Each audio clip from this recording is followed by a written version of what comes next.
Hey, you. You listen to Crips and Corks every week. Well, what if I told you that you have the chance to see us live and unedited? That's right. We're going to be live on the main stage at the Poetity Theater right here in Pittsburgh, PA. We're going back to the beginning by covering the topic of our second episode, the Amityville Whorehouse, and all new facts and features. But DJ, what if I can't make it there in person? Well, lucky for you, we are offering special streaming tickets so that you can watch from the comfort of your own home if you can't make it on the day or if you don't live in the Pittsburgh tri state area.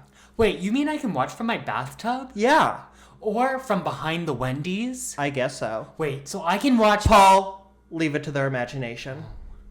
So go to the link in our description below to get your tickets today, and we'll see you there. Also, BYOB tickets are available for those in person. And now for this week's regularly scheduled episode. Papa, no. Tsunami. Lorazepam. No. No.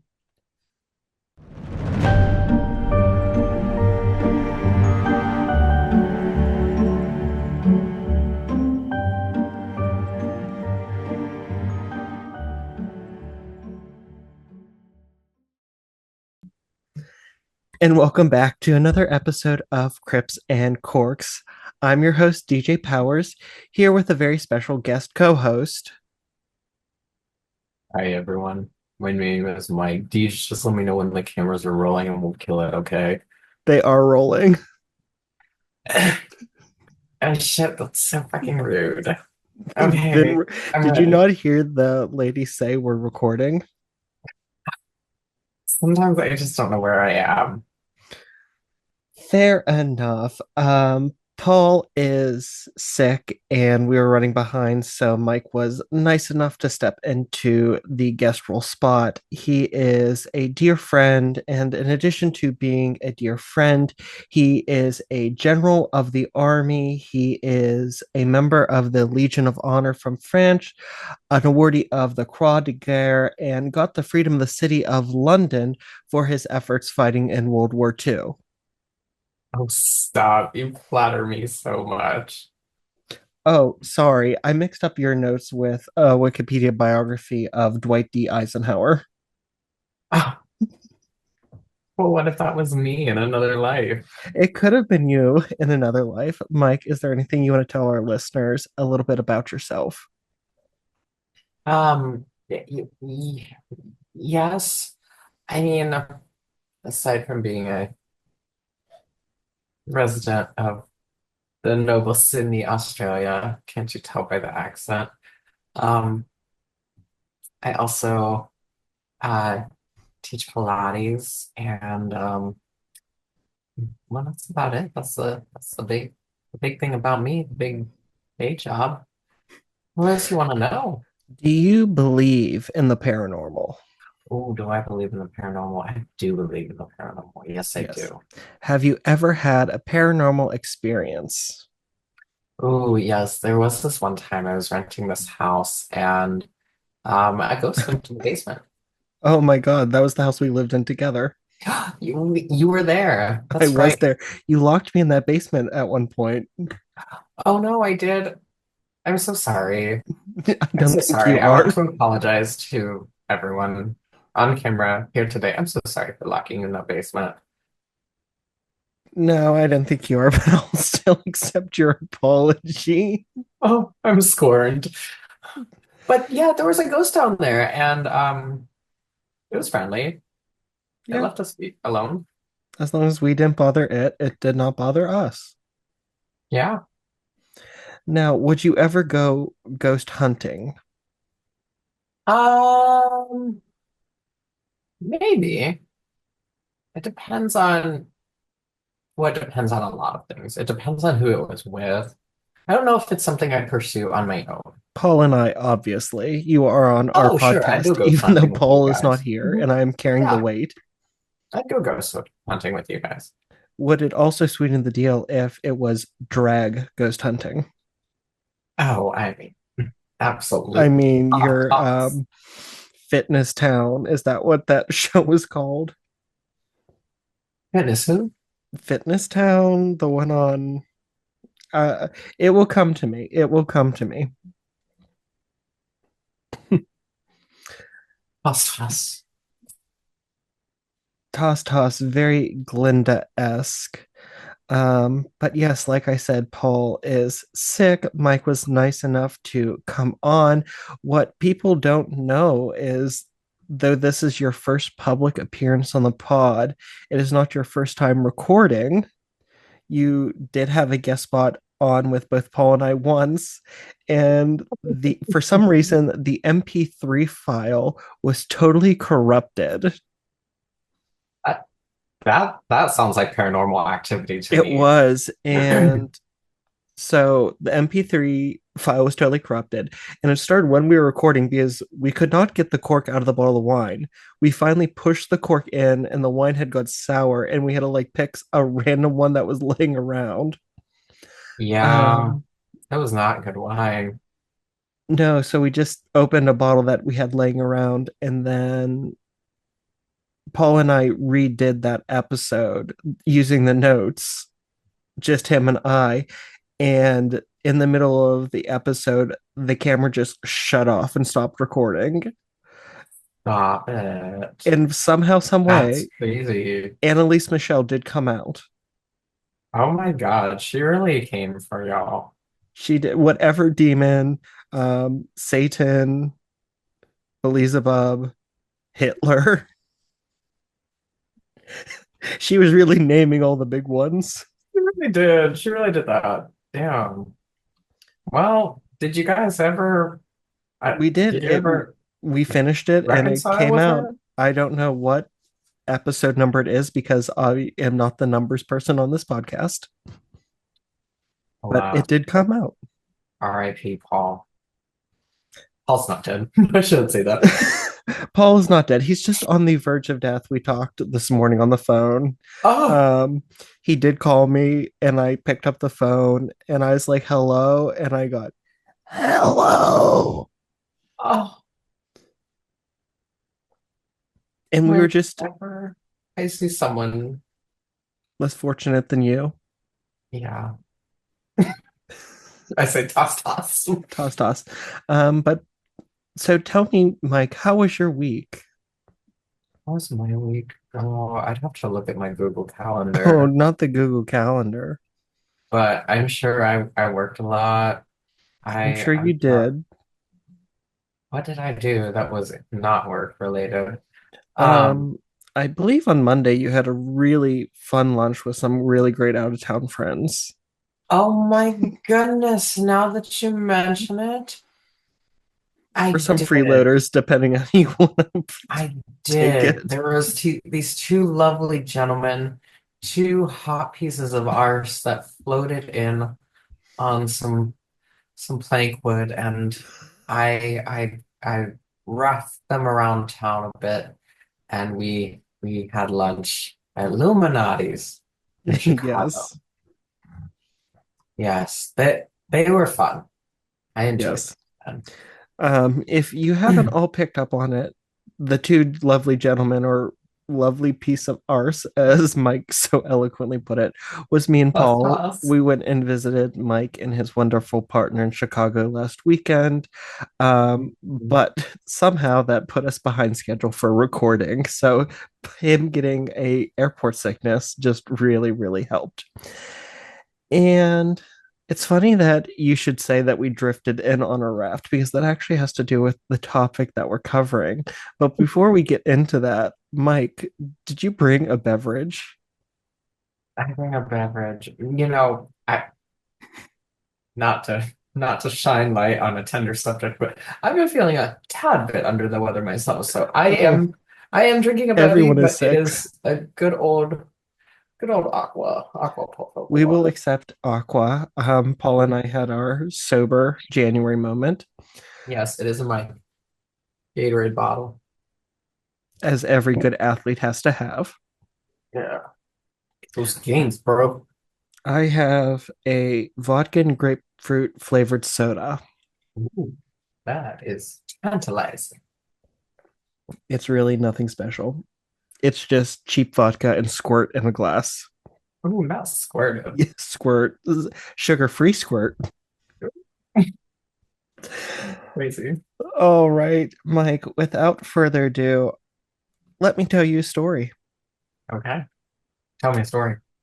The legend lives on from the Chippewa on down of the big lake they call Gitchagumi. The lake, it is said, never gives up her dead when the skies of December turn gloomy. There are roughly 600 shipwrecks laying at the bottom of Lake Superior, making it a veritable graveyard. Many of the wrecks took their entire complements of crew with them, never to be seen again. And even if the wreck is found, the lake still refuses to give up her dead. Today we will discuss one of Superior's most famous ghost ships and the crew the lake still clings to with its icy grip. Today we will be discussing the wreck of the SS Kamloops and Old Whitey. Old Whitey. Is this Yes, why you Old brought Whitey. me on? Because I'm young Whitey? Forgot about that. No, this is just what I was supposed to do with Paul. And literally, you were just, we already had a meeting scheduled. So I said, yay, you want to be on the podcast? No, and this is has nothing to do with race either, before anyone comes at me about that. We will get into why he is called Old Whitey. Well, before that, you can just call me young Whitey. Okay, young Whitey. That's Um, crazy. do you have your phone on you? I do. Awesome. I'm sending you a picture. The Lake Superior. Okay. Yes. And so each of those little shapes in there is a different shipwreck. Oh my God, the whole thing's nearly covered. Yes. So I don't think there is a That's crazy. free piece of lake bottom, like for anything. It is just a graveyard. And so I'm going to begin this by telling you a little bit about the SS Kamloops. It was a Great Lakes cargo ship. She was built by Furness Shipbuilders Limited in Stockton-on-Tees, United Kingdom in 1924 for Steamships Limited, a subsidiary of Canadian Steamships Line, or as I will probably call it later, CSL. Wow. She was designed in the canaler.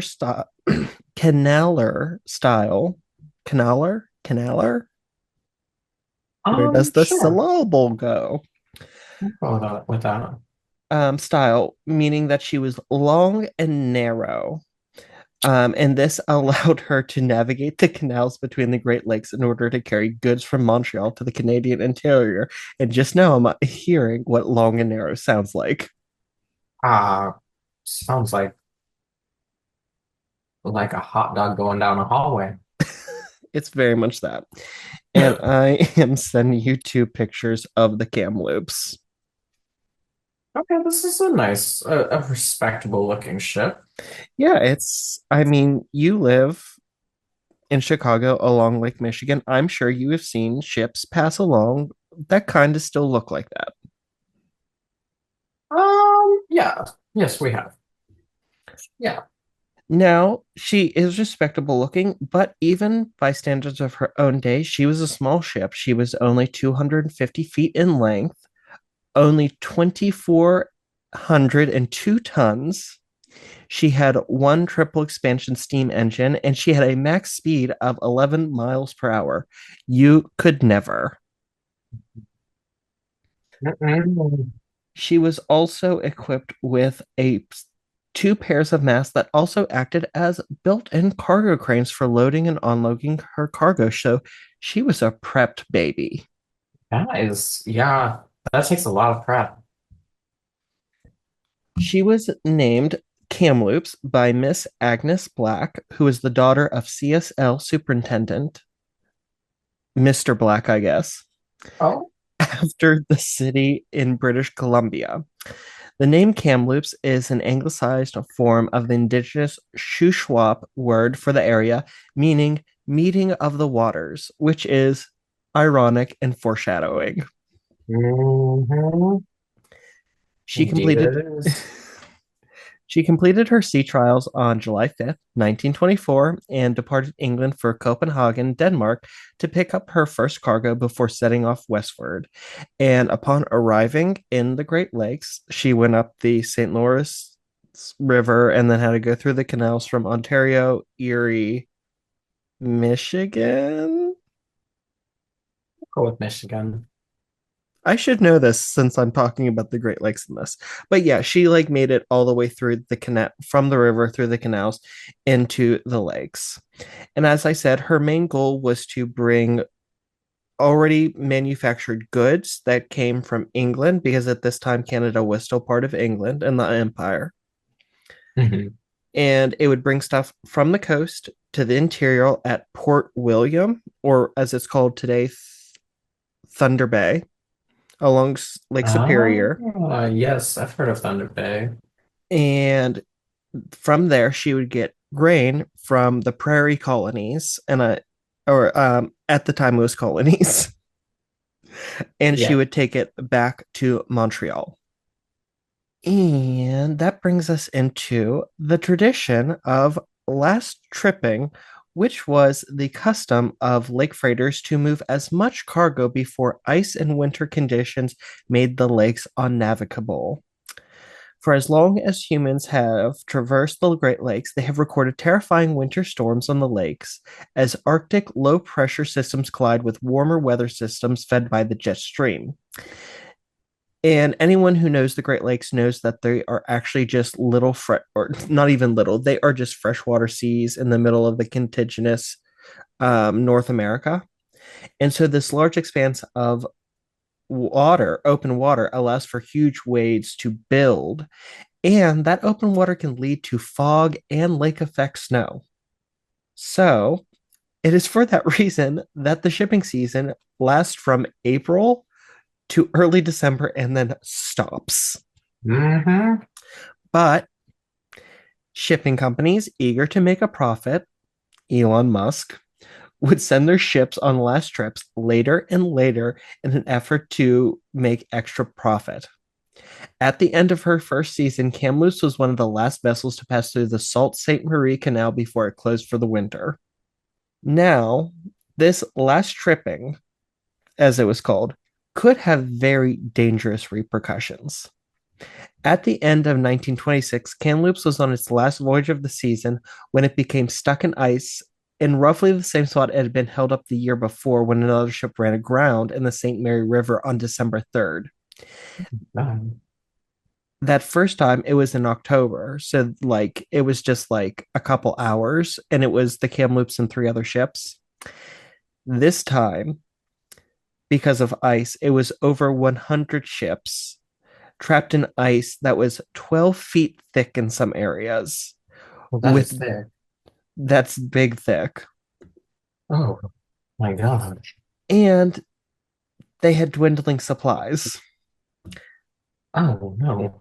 The Lake So Carriers how are they Association, getting thick and thin at the same time? Damn. that's what winter will do to you. I'll say. The Lake Carriers Association was losing up to $50,000 a day due to the jam as they rushed cargoes, as their cargoes were late and they were charged fines for it, and as they were rushing emergency coal and food supplies to their ships. And the Kamloops would be trapped in ice from December 3rd until December 11th. What? At which point, like, basically, she just had a dock, and wherever she was docked, they unloaded her. Oh my goodness. That sounds bleak and miserable. It is. Makes you wonder why anyone would want to be a Great Lakes Mariner, A seaman, if you would. a seaman. You did call them the North American seas.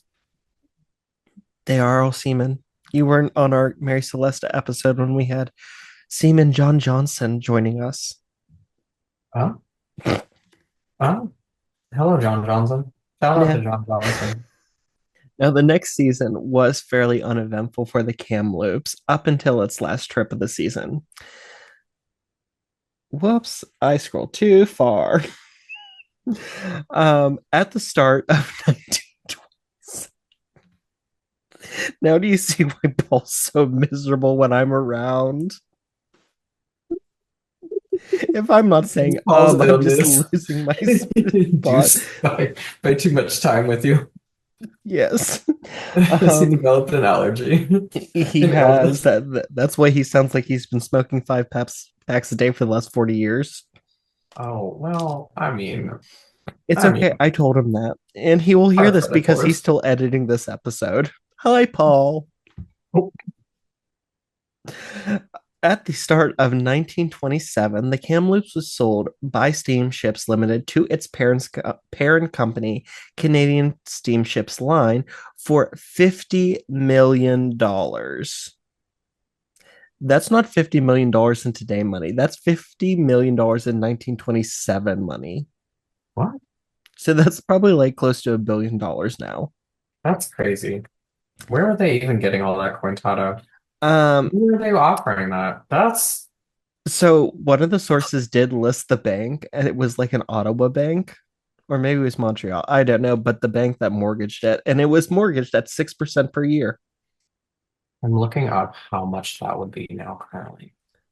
Please do. And while you look that up, I just want to mention that up until this time, Kamloops was registered as a British ship, but she was re-registered as a Canadian ship at the time of the sale. It should be noted that this may have been a shady deal because earlier, when I called Steamships Limited a subsidiary of CSL, however, both offices or both companies had the same executive staff and were run out of the same office. So it makes it seem like Steamship Limited was more of a shell company. Wow. How much is $50 million, 1927 in today's money? Approximately 870 million to 1.3 billion, depending on the method used for calculating inflation. So $1 billion for the ship. And Yeah, there. remember, it should be noted the Kamloops was still a fairly new ship. This is only her third year. And Nothing. A million dollar baby. Ava yeah, Max wrote that song that about billion the dollar baby. So she was young and million dollar Greg, baby. and Greg late ships do have lifespans of 50 years or more. There are a few ships on the Great Lakes that are sailing that are, excuse me, 100 years old. Um, as compared to ocean-bound cargo ships, which have a lifespan of 11 years. But even when it was built as a small ship. So was that 50 million a little odd? I say yes. That's what I'm saying. I smell a stunt. Well, the 1927 season was uneventful for the Kamloops up until its last voyage of the season. Now, the ice jam of the previous year was very fresh in the minds of everyone around the lakes. There was even a rumor that shipping companies would end their seasons on November 30th and forego that traditional last trip. CSL, however, denied this rumor, and one executive actually went on record to the newspapers and said, quote, "We will run our ships as long as the weather holds good and as long as there is grain to carry. The experience we had last year does not deter us because we realize that a thing like that may not happen again for another 50 years." For those audio listeners, Mike just cocked his head like, girl, what? Girl, what? No, literally. What? That that makes no sense. I need to know more. Now, insurance companies were not as optimistic as the CSL and announced that they would raise their rates effective at midnight on November 30th Yeah, I don't know. because they don't want to pay this money out. So they're going to do everything they can to discourage people from No. going out. Yeah, that's crazy talk. And remember how that CSL spokesperson said, "We realize that a thing like that may not happen again for another 50 years." That's quite the wager. Well, the very next day on November 30th, a storm set in with 36-mile-per-hour winds and temperatures of 8 degrees Fahrenheit, which dropped rapidly. How's that for irony? This story really should just be called The Irony. Girl, you've heard of by Doshi. This needs to be her next song. Irony. Oh, And the it needs to be irony and about the the ship. ecstasy, except there is no ecstasy here. Huh? What? We'll get What are we into talking about now? we're talking about how there is no ecstasy, there's just dead bodies. Is this why the ship's worth 50 million? No.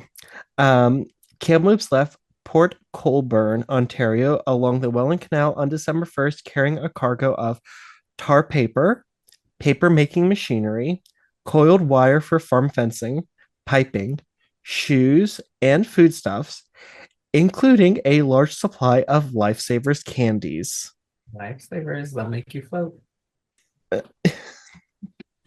We all float down here. Apparently not. That's probably the most ironic part of the story. Excuse me. On December 4th, Captain William Bryan wrote to his wife from the Sault Ste. Marie Canal that he was going to complete this voyage and to expect him home on December the 10th.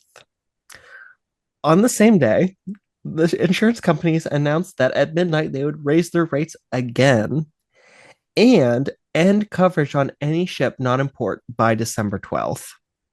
The following day, the storm intensified on Lake Superior and the Kamloops was forced to take shelter in Whitefish Bay. That same day, the Valcartier arrived in Whitefish Bay from the other direction, heavily covered in ice and reported temperatures of 40 below zero out on the lake. Despite the storm, the Kamloops and other ships set out into the storm lest their insurance coverage lapse, and something terrible happened. The storm soon turned into a major blizzard with winds of over 80 miles per hour, causing over 20 vessels to go into distress or missing. 5 ships were ripped from their mooring in Detroit, 3 ships ran aground in Lake Erie, and many ships were late coming into port.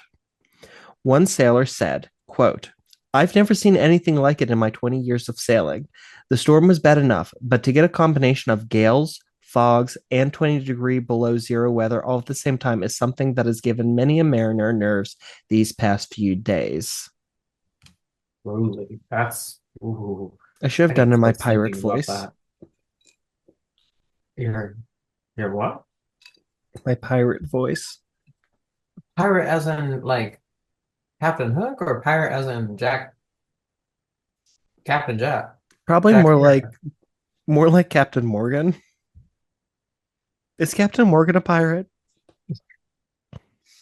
He actually is. Is he not a pirate? Toss, toss. I think that's just a drink. But sure, I want to hear your Captain Morgan. No, it's past. Oh, okay. You do Captain Morgan. The Kamloops was among the ships which did not arrive in port. As ships began to slowly limp into their ports, they reported seeing the Kamloops heavily covered in ice off the coast of Isle Royale. On December 12th, the storm broke and rescue ships were sent to patrol the waters off Isle Royale. However, rumors began to spread about the ship being aground near the Keweenaw Peninsula or trapped in ice on the Keweenaw River or an isolated inlet along the Canadian coast, but to no avail. However, her owners, the CSL, remained optimistic and stated that it had every hope the ship was fine and would be recovered, and nobody had heard from it or seen for it because she didn't have a wireless radio. So it's fine. We just never gave her a radio. It's fine. Yeah. Like how you feel? Like she just doesn't have a radio. We were too cheap to give her a radio. Wow. Because at this time, ships that carried less than 50 people did not have to have radio, and she only carried 21. Well, good luck to those. Is this sounding like the Titanic, or is it just me? No, I was going to mention that later on, but I was waiting to see where this goes. Many began to speculate that she had indeed sunk, likely due to being heavily loaded with cargo, specifically the wire fencing on her deck, which would catch water which would then freeze and cause her to become top heavy and susceptible to capsizing. Kind of like you after a night of too much drinking. Me? Never. Not the Catholic schoolgirl act. Next comes not not the sinkage, not the sinkage of the hydrate, not the capsizing, babe. Says Steva. Work the capsizing down, boots. I want to see you be a ship captain where you're just on the radio, like it's going down. What? I don't know. I can What's just that? imagine you doing just what you were saying. And we're talking about a ship. I can just imagine you on the radio doing a distress call. We're going down. I'm yelling timber. Captain Mike, is this a distress call? We're going down. You better move. You better dance. Am I a DJ? Am I a ship captain? You can be both You sometimes. can be both. We're gonna talk about a ship later that had a captain who was both. Work. Many began. Okay, yes. As time wore on, there was huge public outcry as the ship remained lost, and the CSL began sending more ships to inspect the shores of Isle Royale and Manitou Island for survivors. Many of them said that the CSL was not doing enough, but Oh, not the exposure like that. because the CSL just came, like, it's okay. Like, we sent a couple tugboats out. Oh my geez. That is something, I suppose. Let me send this canoe to go look for a cruise ship. What can go wrong? Not a canoe. Oh, I forgot. That's what those were back then. They weren't like actual. No, I mean a They were tugboat. canoes. They were little, but like, um, I have a funny story about canoes. When I was in high school, I had a history teacher who was telling us about like this one student, and he's like doing the lesson, and this kid raises his hand, and he goes, "Yeah, Peter," and Peter goes, "What's a canoe?" And the teacher goes, "I don't know. How do you spell it?" And he goes, Canoe. And the teacher goes, "You mean canoe?" That okay, in that kid's defense, that is one of those English words that like, Ninth grade. yeah, Ninth grade that's one of history. those English words that is a little bit tricky. Was English a second language? No. Oh, well, that tried to give him the benefit of the doubt. But here's If the it if canoe. it was, I wouldn't be making this joke. Here's the canoe. Toss. However, this is the part where I have to be serious for a moment. However, it was all for naught because on December 22nd, the Canadian Maritime and Fisheries Registry of Shipping closed out the Kamloops registry. And on the 24th, the CSL flew its flag at half mast at its main office in Montreal out of respect for the lost crew and recognition that the ship was indeed lost. Oh no. It was a ghost ship. What? Because it's just like, so remember all those shipwrecks that you saw on that map? Yeah. So there are a number of ships that just disappeared and we don't know what happened. Okay. We know they probably sunk. Do we know where? No. Could they have been abducted by aliens? Who's to say? We're just going to go with it. Too much to explain. Too little time. Yeah. I mean, sure. Toss. Why not? Now, the start of 1928 saw very little news of the Kamloops as the insurance was paid out to CSL and the company paid widows' compensation to the families of its crew. If I could read my own handwriting, and it's typed. Well, Oh, well. that's uncanny. It was me. I was the one who asked what a can. No, it There we wasn't. go. No, it wasn't. That was a joke. It was not me. I was the person laughing at that joke. Oh. You should know me better by now. That you ever did, sugar. Barf. Um, but in May, there was news that electrified the world that fishermen found two bodies on Isle Royale. What? The two bodies were found wearing life vests marked Kamloops and surrounded by debris of candy, toothpaste, and medicine from the ship's cargo, along with wreckage, including a flag with the ship's name, the roof of the wheelhouse, half a lifeboat, and all of the cargo hatch coverings. Who's the body? Who are the people? Where is the body? On Isle Royale. The two bodies were taken to Sargent's funeral parlor and prepared for burial. The one was assumed to be that of J. Jernault, due to having a letter and check addressed to him in his pockets, and that body was returned to Quebec for burial. The other was never positively identified and was buried at Thunder Bay in a funeral headed by CSL executive Brock Bedden, and four captains of the line served as pallbearers because this could have been the captain, for all they knew. This is true. In June, four more bodies were found on Isle Royale near 12 o'clock point. Wow. That's One, spooky. yeah, just 7 months later, finding bodies. Canada, Canada. we love it. Well, actually, no, Isle Royale is technically part of Michigan, despite a very Canadian name. That's a big bodies, bodies, bodies by Charlie XCX. Bodies, bodies, bodies is right. Now, one of these bodies was that of a woman, initially identified as Chief Stewardess Jeanette Nettie Grafton, who quite sadly was supposed to retire at the end of the season. But it was well known, this is a little bit of shade, but it was known that Nettie Grafton wore false teeth and the body had real teeth, so they were able to identify her instead as the 22-year-old assistant stewardess Alice Bettenridge. I was mistaken. Bodies, Bodies, Bodies is a movie on Netflix, not a song by Charlie XCX.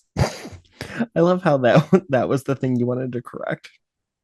Now, it was Back to originally Alice. back to Alice. It was initially reported that she was found in her night clothes, which would mean that she was either thrown into the sea during a rapid sinking or that the evacuation of the ship had been rushed.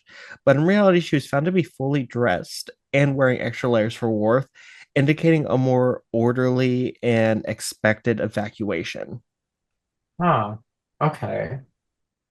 So she was in the know. Yes. Now, the CSL was very much like, no, like there was no evacuation. It just sank and these bodies washed up on the shore dead. Like there was nothing we could do for them.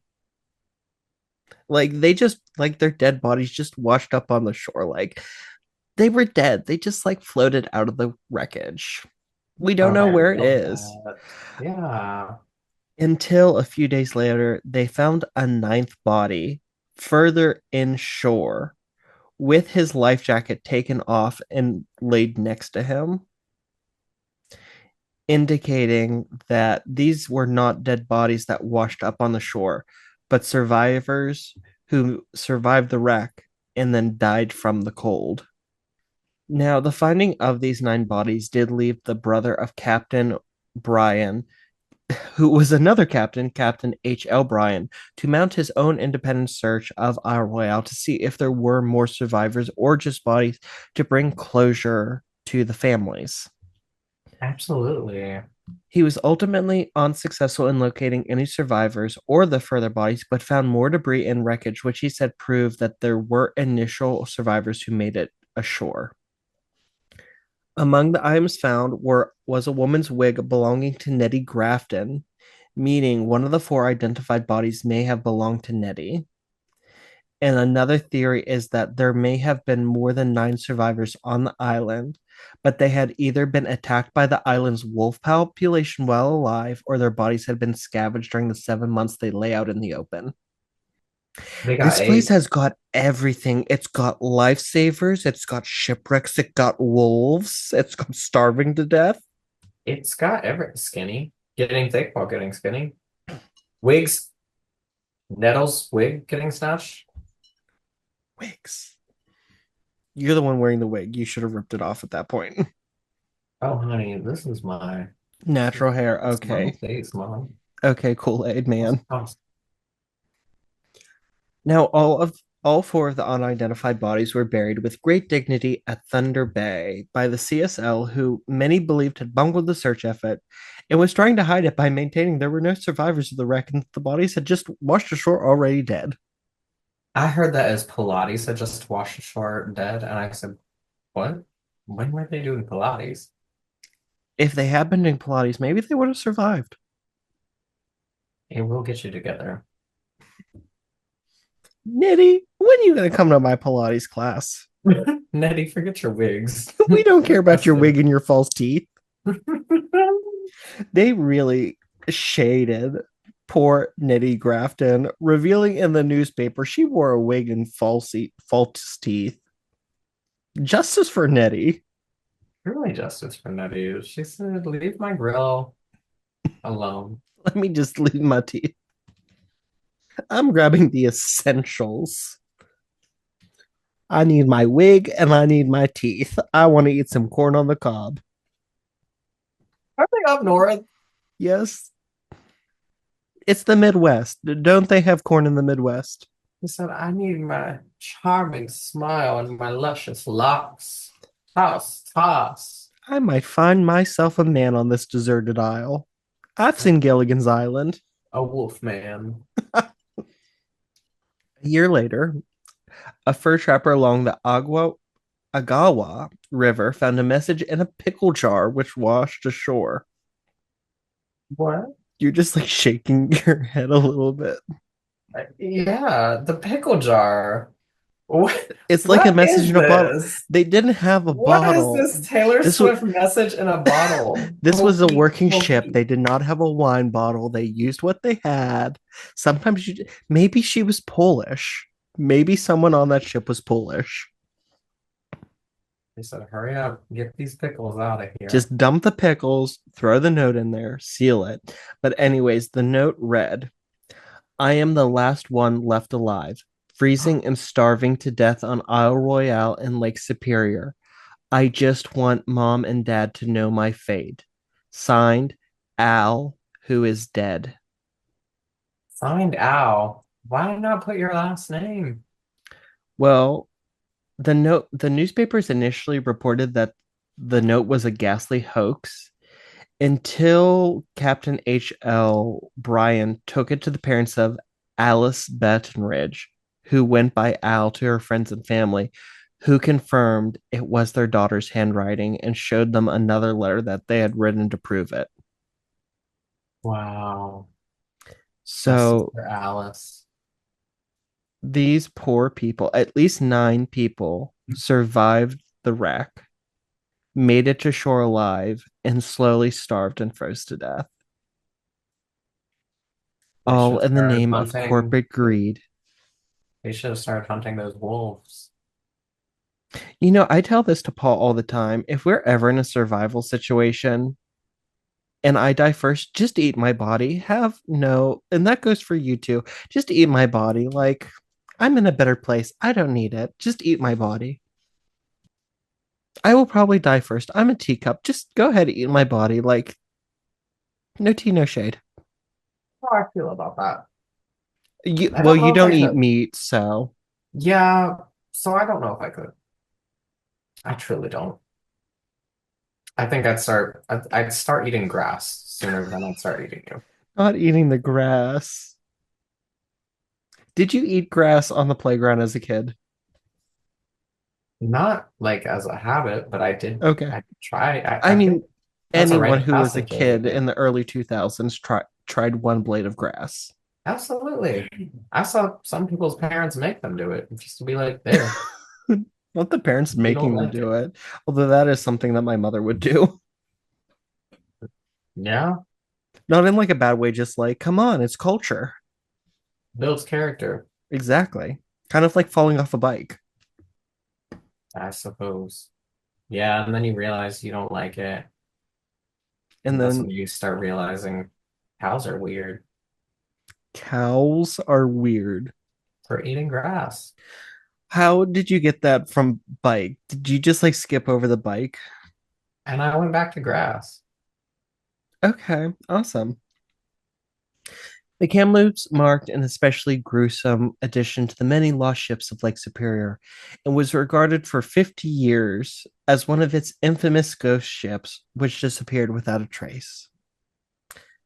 It was not until August 21st, 1977, the wreck of the Kamloops was discovered off the northwest coast of Isle Royale, a short distance from 12 o'clock Point, lying on its starboard side with its stern 190 feet below the surface and its bow 270 feet below the surface. And now I'm going to try and send you two pictures, which I don't think saved to my phone. I'm still not over the name Kamloops. Can we talk about that? It is an indigenous word meaning meeting of the waters. That's a tragic wreck. It is indeed. Yeah, I'm just going to send you that one. I am not going to pull up the other one. You know what? Maybe I am just going to show it on the screen. Whoops.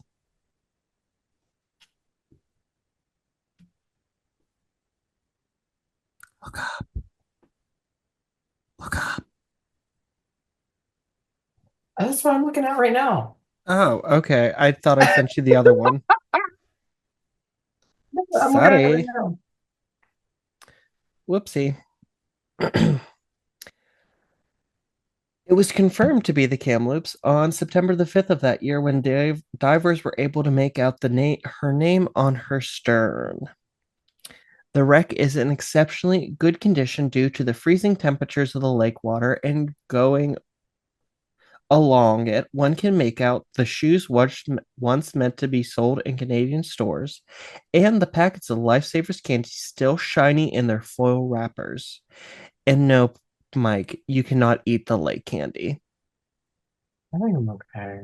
This is getting spooky. Now, the cargo isn't the only thing that is exceptionally preserved on the Kamloops, because there is one member of the crew who still remains at his station.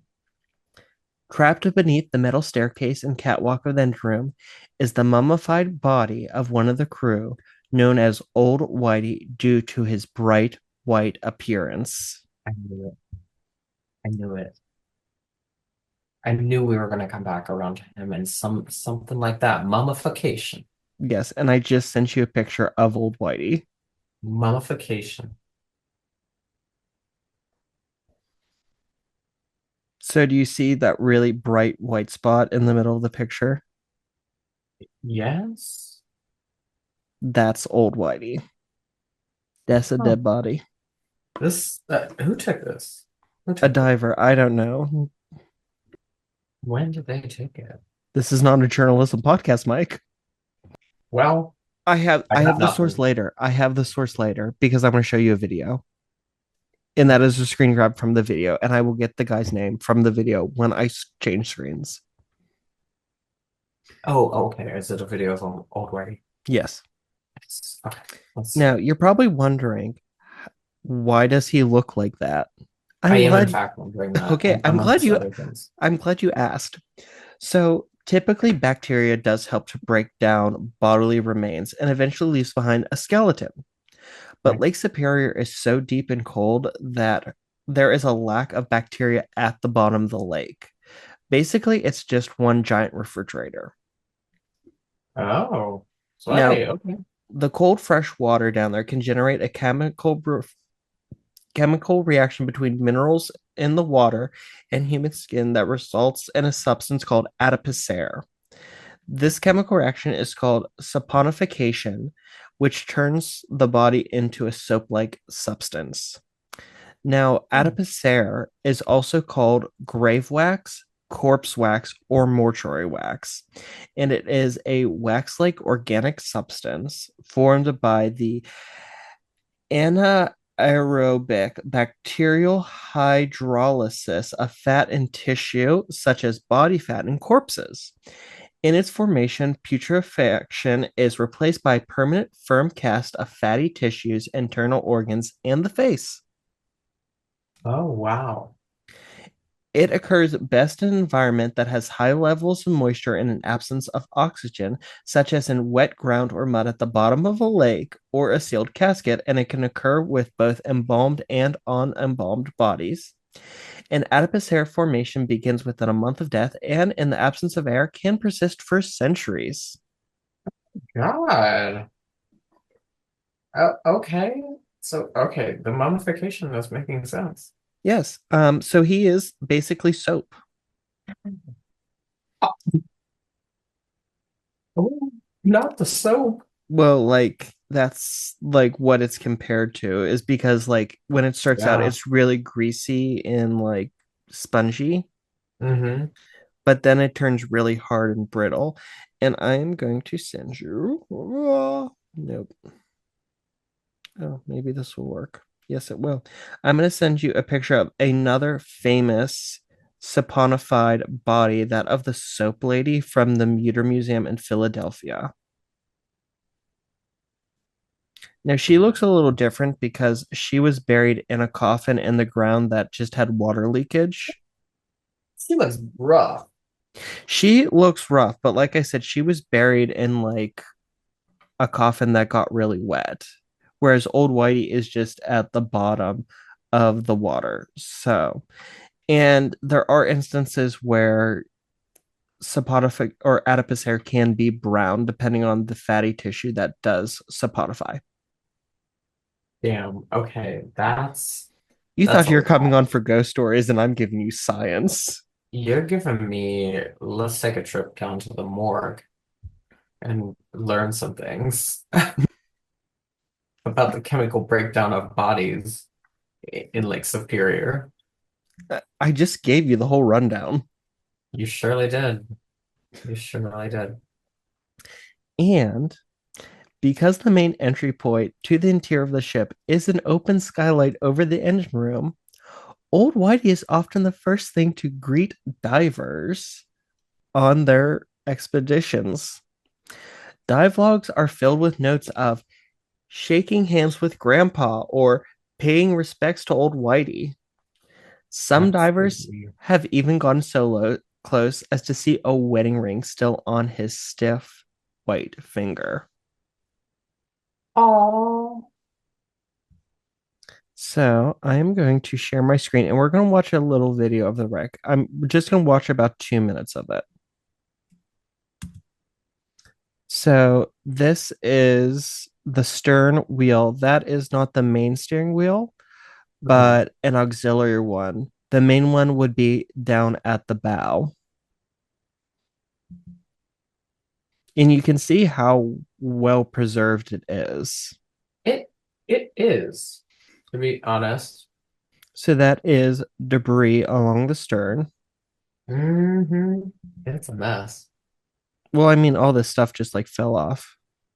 True. And now this is the officers' mess where they would eat. And you can see there was a chair down there. There are still tables bolted in place. Interesting.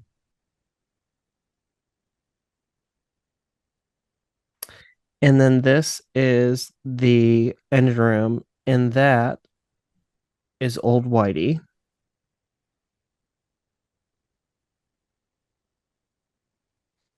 And he's going to pan away for a second, and you can see all the pipes.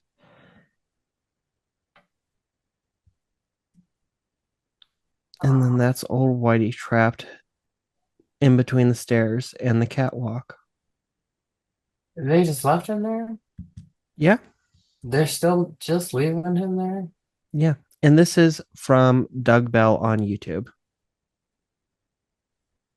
Nobody's tried to bring his body up or anything? We're going to get into that. No one's at least tried to make him into a candle. I mean, I'm sure Bed Bath and Beyond would eat that up. Our new Halloween scent, Old Honestly, Whitey. old white. Um, That's insane. That's now crazy. that Not you old can Whitey as a cancer. that you What would can it just go smell? down and shake hands with the dead body in the in the Great Lakes. What would it smell like? Sell me on that scent in 3 words. You want 3 words on that scent? Uh-huh. What's old Whitey's candle? I Like, think I have to quote a very great author taken from this world too soon, Dr. Seuss, when he said, "Stink, stank, stunk." yeah. It's giving it's giving aquamarine, waxing waning moon, That was 4 words. and mothballs. But there's more to old Whitey than just a mummified body stuck in the engine room. Is he the ghost? Is that the gag? Does he end up being the ghost? Yes, because more than a few divers have reported seeing old Whitey move. Well, of course. Now, some of them have even reported that old Whitey follows them around the engine room as they explore it. Yes. That's why they need to bring the body up to shore. And now, anyone who has been diving or understands like oceans or seas or lakes, you probably are thinking it's just the current, like from their flippers, right? Sure. Yeah. Right? I I mean, Well, others have reported seeing old Whitey around the wreck. This more yeah. mobile being has its own name, which is Grandpa, the ghost of old Whitey. How about that? So, to break it down, just to be clear, we have old Whitey, which is the body stuck in the engine room, and then Grandpa is his ghost, which roams the wreck. You look so disgusted. I thought you would have been more disgusted talking about the grave wax. I mean, I just hate that they just left him down there. We're gonna we're gonna get into that. We're gonna get into that. Just let it go for now. I promise we'll circle back. Comes toss whenever someone. Anyways, go on. Divers have reported seeing Grandpa strolling the decks, lounging in a bunk, sitting down in the mess hall, or even just going about his business as if he had no idea that the ship he was on had sunk. More terrifyingly, some had reported Grandpa has followed them around the ship, and even a few said he reached out and touched them. Someone needs to bring Grandpa's body up to shore. He doesn't need to be down there haunting that ship anymore. That spirit needs to be set free. Now, many of these divers have reported seeing both Old Whitey and the ghost of Grandpa on the same trip, but never in the same space. So, like, remember how I said you have to enter inside the wreck through the engine room? Hmm. So they would see Old Whitey, and then they would be like in crew quarters, and then they would like sort of see it again, but there's no way for Old Whitey to have gotten to them. Okay, I see, I see. Now, some people do say, well, obviously there is no grandpa. It's just old Whitey. He's just moving with the currents and like Hmm. lack of oxygen down there. It makes you go crazy. But Right. others have said, no, old Whitey just stays there. But grandpa moves intelligently. Intelligently. Like he is interacting with his surroundings. Ah, fascinating. Now, while all of this seems frightening, Grandpa has never tried to harm anyone and doesn't seem angry. In fact, most divers who have met him said he just seems curious and just happy to have some company after so much time alone. Yeah, okay, okay. Now, it is partly due to old Whitey that the wreck of the Kamloops has been designated a culture treasure, and only the most experienced and respectful divers can make the journey to pay their respects to old Whitey now. And now, Mike, we're going to be in your favorite part where we discuss why he's not brought to the surface. I'm ready for it. Let's hear it. It is another Lake Superior wreck, that of the Edmund Fitzgerald, which has ignited a publicity firestorm over how to handle these wrecks. Oh, I know about the Edmund Fitzgerald. Yes. My grandma loves that song. If you did not notice, I paraphrased it in the introduction to this episode. You sure did. I did. Now, the Fitz sank in 1975 and was discovered the following year. In the early 1990s, during a routine exploration of the body, divers found and videotaped the body of a crewman who was in the wreckage, sparking outrage from the family of the crew members. The Canadian government has since classified the Fitz as a gravesite and banned dives on the wreck, and anyone who breaks this law can be charged up to 100 Canadian dollars in fines. Michigan passed a I'm similar sorry. What? Oh, 100 Canadian dollars. Okay. 100 million or 1 million. Oh, Did I say oh, 100 million? I meant 1 million. 1 million Canadian dollars. oh. Okay. Yeah, that's a big chunk of change. The Canadian or Michigan passed a similar law, and if other Great Lakes states adopt similar laws, the Kamloops and Old Whitey may become off limits. Now, why is this classified as a gravesite? And why aren't people bringing these bodies up? Well, it has long been held, it has long been a tradition of sailors that if they go down with their ship, or even if they just die on shore, they want to be buried at sea because they spend so much of their life there. And it's kind Absolutely. of, if you don't survive a wreck, it's kind of a badge of honor to be buried with your ship. I mean, I agree. I mean, it's a big part of your identity, it sounds like.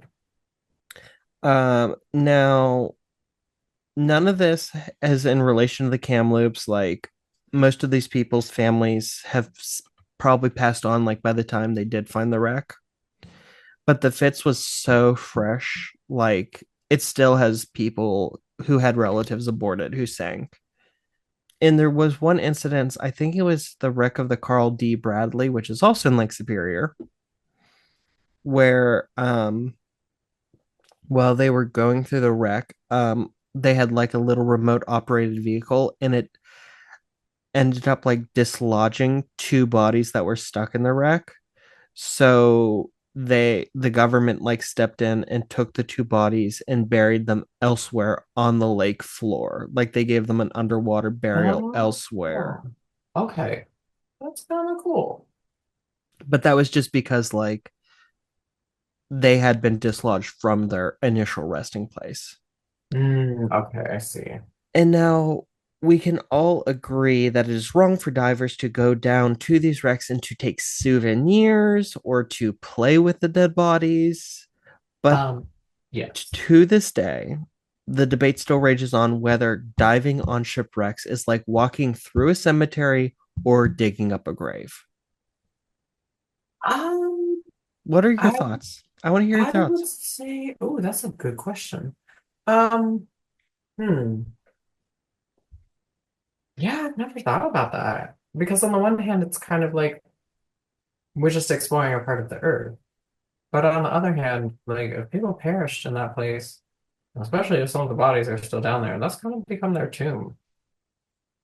So Yeah, I'm gonna lean more into the scientific exploration bit, given given all bodies have been removed. I, not to like step on anyone's toes, I'm going to err on like, if you're going down for strictly scientific expeditions where you are just going down in a submarine or dive to observe the wreck or photograph it, I'm cool with photos. That's what I think we're on the same page. Yeah, I'm okay I'm with that kind of fine because it's exploration. like visiting a cemetery, and like I will every once in a while, like I live near a cemetery, and every so often I'll go jog around the cemetery just because it's peaceful. There's no cars running around. It's just a really peaceful place to go. But you're not going in and digging up No, graves. I'm not digging up graves. And like, even with the case of old Whitey, like the people who like claim to have shook his hand, like, no, like you can go down, you can like look at him and pay your respects, but then you got to move along. Right. And you shouldn't be taking shit from Rex. Like the Titanic, you know me in the Titanic, and I always get super offended when like I hear about people like going down there to purposely bring stuff up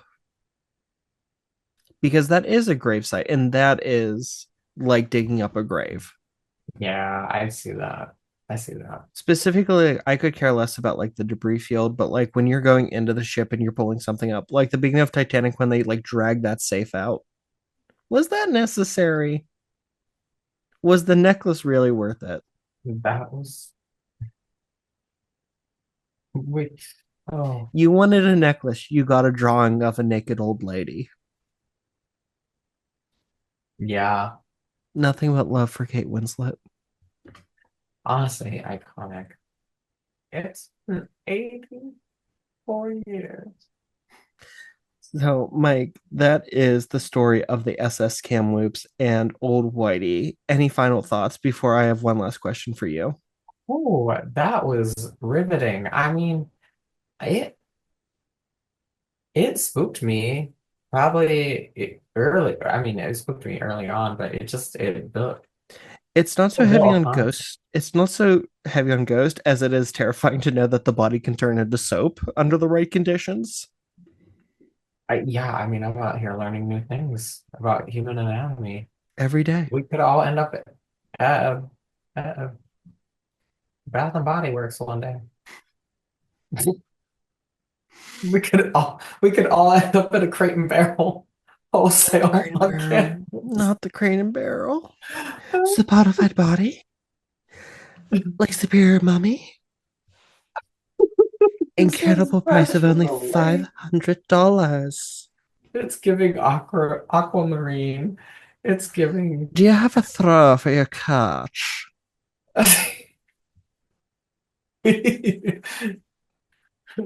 That's Melbourne, babes.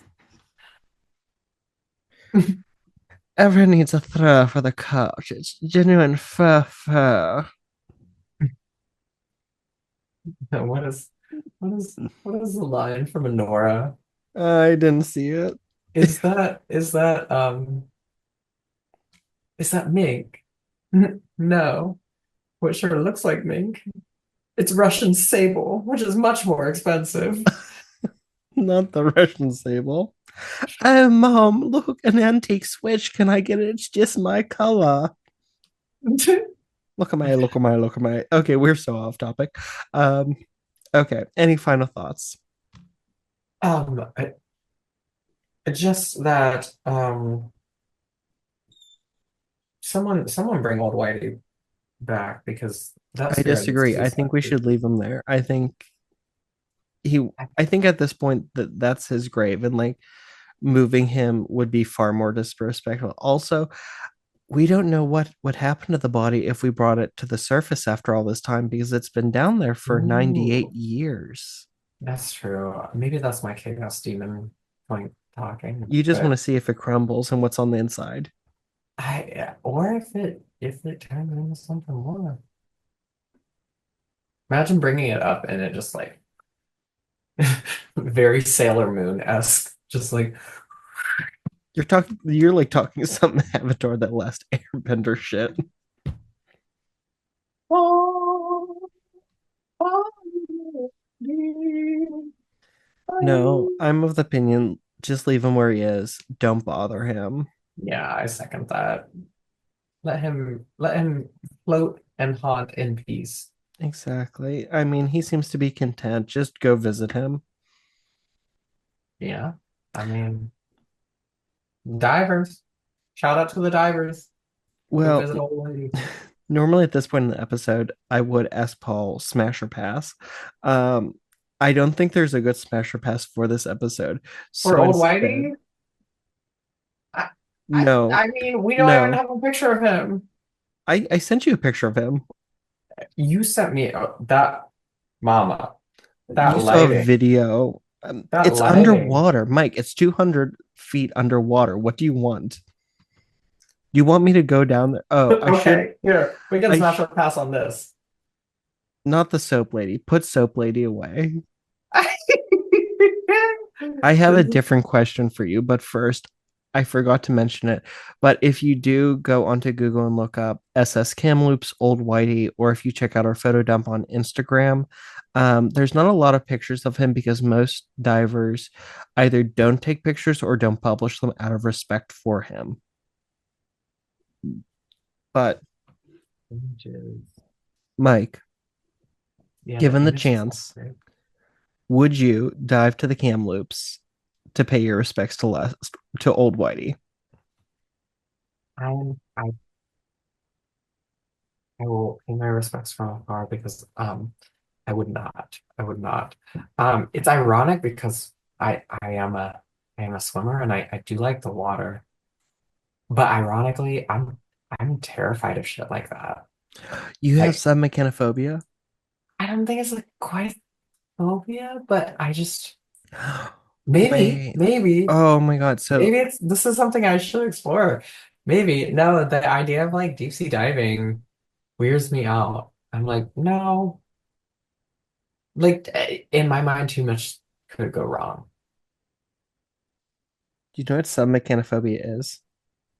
Um, It is the fear of man-made objects that are submerged underwater. I don't know if that's it. I just don't like the idea of deep sea diving.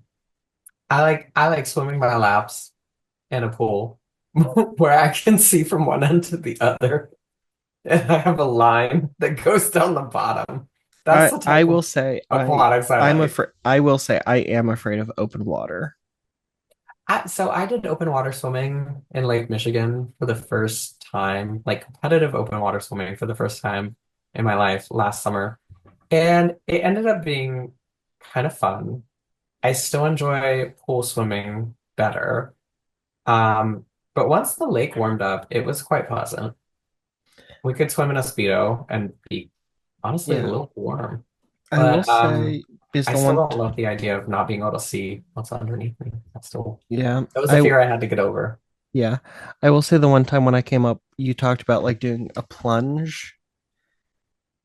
Oh, the polar plunge. Yeah, they'll do Not that the polar when. plunge. It was because I came up in June and like you were just like, oh yeah, like it's like a That was Friday morning swim club, and that was just like people getting together on the docks and jumping into the lake at 7 a.m. on a Friday. oh, I didn't know it was from the docks. Okay, I'm glad I know that now because I thought you like just ran in from the beach and then ran out because I was I mean, probably anyone can do that at any time, but this was an event that this group called Friday Morning Swim Club put no, together. because if you expected me to jump off a dock into open water, especially in Speedo, I would like die because part of my trauma is my father thought it would be a good idea when I was 2 years old to show me the movie Jaws. Oh, girl, And there was a long time where I would not swim in a pool because I was convinced that Jaws would be in that pool. that big mechanical bull shark. Yes. Mhm. So you would not dive down. If I could do a submarine, I would do a submarine, even with like all the Titanic submarine shit like going on. But I want it to be a good like submarine. I don't want it to be a janky millionaire built submarine. See, after that event, I am yeah. Toss, toss, toss, toss, toss. The next time you and your partner come to Pittsburgh, I want to take you down to the Science Center and take you on the submarine down there. Oh, I would love to. I would love to go. I actually Yes. have never been to the Science Center in Pittsburgh. I would like to You've do never that. been? Oh, okay. The next time you're up here, I'm putting it on the schedule. Okay. You just have to give me enough fair warning so I can actually take off work this time.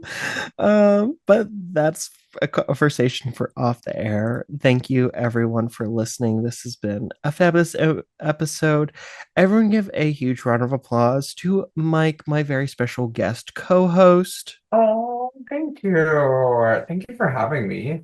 Yeah, thank you for joining. I know this is not what you had signed up for, but I definitely appreciate you jumping in at the very last God, I had a second. great time. Are you kidding? Thank you Oh, I'm glad you're lots welcome on the and pod lots. every time. We've mentioned you in conversation as a friend of the pod many times, and I'm glad that our listeners finally get to meet you. Is there anything that you would like to shout out for yourself to our listeners? Not at the moment, but I do have a couple projects, a couple new rebrand ideas coming that I will let you guys know about. Wonderful. Yes.